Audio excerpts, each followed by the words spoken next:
बिस्मिल्लाहिर्रहमानिर्रहीम। उमर साहब ने और असद कैसर साहब ने तफसील से जिक्र किया। मैं दो चीज़ों का सिर्फ जिक्र करूँगा। जहाँ तक फाइनेंस बिल का ताल्लुक़ है तो अपोजिशन ने भरपूर हिस्सा उसमें लिया है। एहतजाज के साथ साथ अपोजिशन के जितने में अवेलेबल मेंबरान थे उन सब ने इसमें पार्टिसिपेट कर लिया। तारीख़ में सबसे ज़्यादा कटमोशनें हमने डाली है।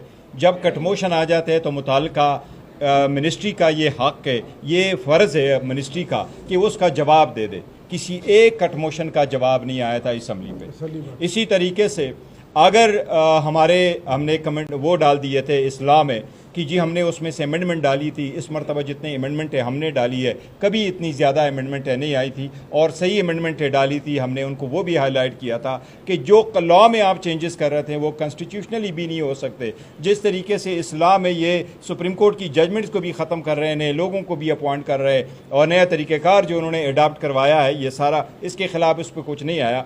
आज जो हमने एहतजाज किया, दो चीज़ें हमने पॉइंट आउट की। कल हाजी इम्तियाज़ साहब के भाई चौधरी इजाज़ को उठाया गया था। आज फ्लोर ऑफ द हाउस पे हमने दो चीज़ों का जिक्र किया। एक, हमने उसका ये जिक्र किया कि इस असम्बली पे उमर साहब ने एक रिजोल्यूशन मूव कराया था जिस वक्त हमारे एमएनए साहिबान को यहाँ से उठाया गया था और हमने प्रोटेक्शन मानी थी कि यहाँ अगर बात करेंगे तो पार्लियामेंटेरियन और उसकी फैमिली मेम्बर्स को आप प्रोटेक्शन दें। उस पर खुर्शीद शाह साहब की कमेटी बनी, यूनानिमस कमेटी बनी, लेकिन उसका मकसद ये था कि पार्लियामेंटेरियंस की प्रोटेक्शन का काम करे। उसने एक भी मीटिंग आज तक नहीं की पार्लियामेंटेरियन के प्रोटेक्शन के लिए। हमने चीफ स्पीकर को ये याद करवाया कि ये आपके चैम्बर में बात हुई थी, इस ईवान ने यूनानिमस किया था, वो कमेटी कन्वर्ट हो गई थी 26वीं तरमीम के लिए बजाय इसके कि प्रोटेक्शन करे।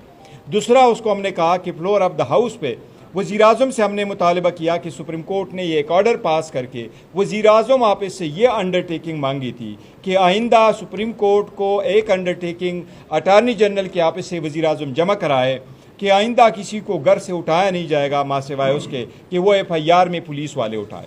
और जब हानिया की शहादत की बात हमने और हुकूमत ने इकट्ठा यहाँ उस पर बात की, उस वक्त मैंने पॉइंट ऑफ ऑर्डर पे कहा था और वज़ीर-ए-आज़म ने कहा था कि ये मैं स्पीकर के ऑफिस को बताऊंगा। मैंने स्पीकर साहब से आज मुतालबा किया कि आज तक आपके पास उसका भी जिक्र नहीं आया, आपने हमें प्रोटेक्शन नहीं दिए, जबकि बावजूद इसके कि इनके लेजिटिमिटी का क्वेश्चन है, लेकिन हम पार्लियामान में बैठे हैं। इन्होंने पार्लियामान को भी गैर फ़ाल कर दिया। पार्लियामान में भी अगर आप बात करें, इवन अपने प्रोटेक्शन की बात करे और अपने हकूक़ के लिए बात करे, उसको भी सुनवाया नहीं जाता। इसलिए हमने आज उस पर एहतजाज किया है, इस राइट पे भी एहतजाज किया और फाइनेंस पे भी किया। मैं बात करूँ जी आज